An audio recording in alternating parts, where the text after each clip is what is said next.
¿Cómo están las cosas en Colombia? ¿Qué tan movidas luego de esta revelación explosiva de la revista Semana, que difundió unos audios en los que Armando Benedetti, un político de larga trayectoria y ex embajador de Colombia en Caracas, conversaba, bueno, conversar es un decir, más bien Sí. le gritaba, renegaba, amenazaba en una conversación con Laura Sarabia, ex jefa del gabinete de Petro, de Gustavo Petro, en Colombia. Como ya después de unos días de estas revelaciones, ¿qué tan encendido, qué tan en candela está en este momento la política en Colombia? Yo diría que habría que ver este último hecho a la luz de acontecimientos recientes, que en general han tendido a degradar la situación política en Colombia. De un lado, Petro quería que todas sus iniciativas de reforma fueran aprobadas durante el primer año. La primera fue aprobada, prueba de que el Congreso no tiene necesariamente una actitud obstruccionista, su reforma tributaria. Uh -huh. Pero no se aprobó la reforma de salud porque él no transó en las demandas que planteaban algunos de sus aliados en el Congreso a cambio de votar por ella. Ahí rompió la alianza de gobierno, perdió la mayoría parlamentaria, y eso en un contexto en el que además la economía tiene un deterioro no severo, pero digamos, la inflación es de 2 dígitos, y aunque se está reduciendo, las políticas tú que eres economista lo sabes mejor que yo, las políticas que buscan reducir la inflación suelen, digamos, aletargar las tasas de crecimiento económico. Entonces la economía está disminuyendo sus tasas, venía creciendo un 3%, pero con tendencia declinante. En ese contexto es que se da esta crisis, que además ya no le puede echar la culpa de ella a la oposición, sino es algo que estalló dentro de su propio entorno. Y qué tan grave sea esta crisis va a depender de si lo que dijo Benedetti realmente tiene sustento, no, de que habría habido financiamiento ilegal para la campaña de Petro.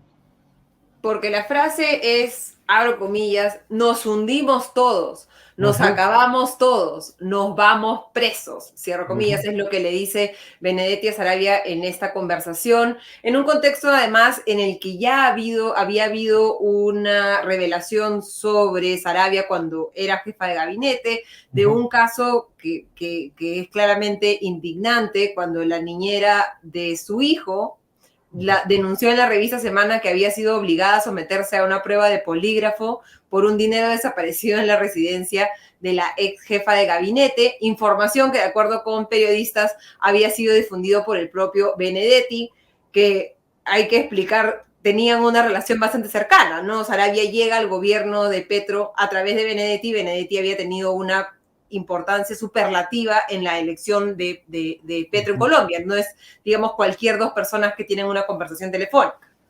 Sí, Benedetti es un político con larga trayectoria, fue presidente del Senado y es uno de estos conservadores que a última hora, bueno, a última hora no, pero digamos que habiendo sido de derecha toda su vida, de pronto se sumó a la campaña de Petro y ayudó a que sea elegido.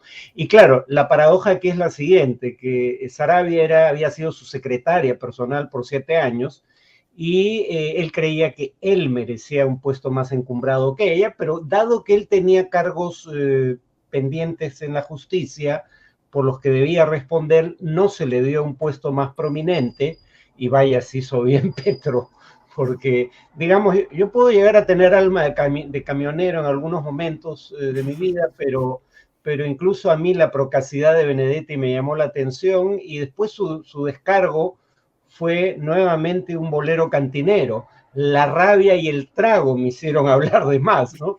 Él creía, lo dijo explícitamente, que merecía un cargo más prominente, y le molestaba que su secretaria fuera la que ocupara ese cargo, mientras él estaba casi exiliado, un exilio dorado, pero exilio al fin, como embajador en Venezuela. Que no es la plaza más atractiva, digamos, para un embajador, ¿no? No, Venezuela, bueno, uno pasa por el aeropuerto de Caracas y en el duty free solo, bueno, yo no paso hace años, pero en el duty free solo había libros de Chávez, ¿no? La verdad, o sea, y no prendían la luz hasta que estaba básicamente a oscuras el aeropuerto, ¿no? Así que presumo que no es la mejor calidad de vida la que puedas tener pese a ser embajador en Venezuela. ¿Y Pero cómo la ha gran reaccionado pregunta es si Petro es hasta el verdad, ¿no? momento? Sí, ¿no? No, digo, la gran pregunta es si lo que dijo era verdad o era, como él mismo afirma, producto de la rabia y el trago. Sí. O sea, si ha habido un financiamiento ilegal, claramente ha habido de parte de él con Petro algún tipo de acuerdo que lo lleva a él a estar decepcionado respecto al rendimiento que le ha dado su inversión en la campaña de Gustavo Petro. Va a haber seguramente investigaciones.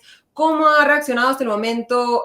Petro ha hecho ha sido parte de un pasacalle, ¿no? Ha estado, digamos, mostrando un frente unido con las personas más cercanas a él. ¿Y qué va a pasar con esas reformas que mencionaba Farid, que tienen que ser debatidas en el Parlamento y que en un escenario en el que seguramente el Parlamento, que no es muy fan de Petro, se va más bien a concentrar en estas investigaciones más que en el debate de las reformas en las que ya algunos parlamentarios han adelantado que si se debatan en este momento serían manchadas por el escándalo político?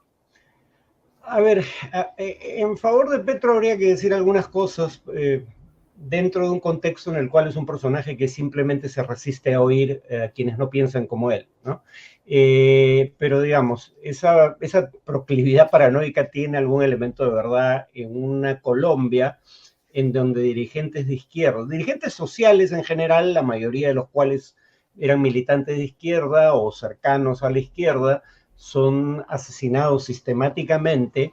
El primer candidato presidencial de su partido, por ejemplo, fue asesinado en un avión, y además en un país donde ha habido toda una historia de no solo de ejecuciones extrajudiciales, sino además de escuchas ilegales, desde tiempos de Álvaro Uribe, que continuaron durante el gobierno de su delfín Iván Duque, y que incluso le interceptaron las comunicaciones al propio Petro en campaña. Entonces, digamos, razones para la paranoia probablemente las haya. El problema es que esa paranoia le está impidiendo gobernar de manera eficaz. La otra cosa es que también creo que es lícito decir o suponer que el fiscal de la nación no es un personaje independiente políticamente hablando. Fue funcionario público durante el gobierno de Duque, pero entró con Duque al gobierno, no lo era, no es funcionario de carrera, y fue nominado por Duque en una terna para ser elegido finalmente fiscal de la nación por el Tribunal Supremo. Entonces, digamos, la cosa es bastante más complicada de lo que parece a primera vista, pero digamos que Petro sacó a los dos de los cargos mientras se investiga el tema, pero luego empezó a victimizarse diciendo que le quieren hacer lo mismo que se le hizo a Castillo, cosa que jamás se le hizo, el presunto golpe en su contra. En el caso del Congreso, como digo, el Congreso no, a diferencia del Congreso que enfrentó Castillo, eso sí pudo haber argumentado que fue obstruccionista, el actual Congreso, el Congreso le aprobó la reforma tributaria, que creo que era una reforma en general bien pensada, de ideas muy elementales, ¿no? Digamos, tributación más progresiva, aumentar la presión tributaria y destinar los recursos adicionales a gasto social, en un país que además no cobraba muchos impuestos como proporción de la economía, y creo que había margen para hacerlo. O sea, creo que algunos de sus proyectos son positivos, pero él mismo los torpedea cuando rompe sus alianzas con el Congreso y da un viraje muy marcado hacia la izquierda. Y claro, ahora su propia bancada, en todo caso el líder de su propia bancada en el Congreso es el que ha dicho que por ahora no van a discutir esos proyectos. Ahora, las investigaciones están en curso, pero tanto en el ámbito judicial como en el ámbito de la autoridad electoral, no tanto en el Congreso. Pero sí es importante establecer qué tanto de cierto hay en las diatribas de Benedetti. ¿Y qué qué información adicional va surgiendo ahora que ya los periodistas saben por dónde empezar a buscar, que es en el tema de financiamiento de campaña, ¿no?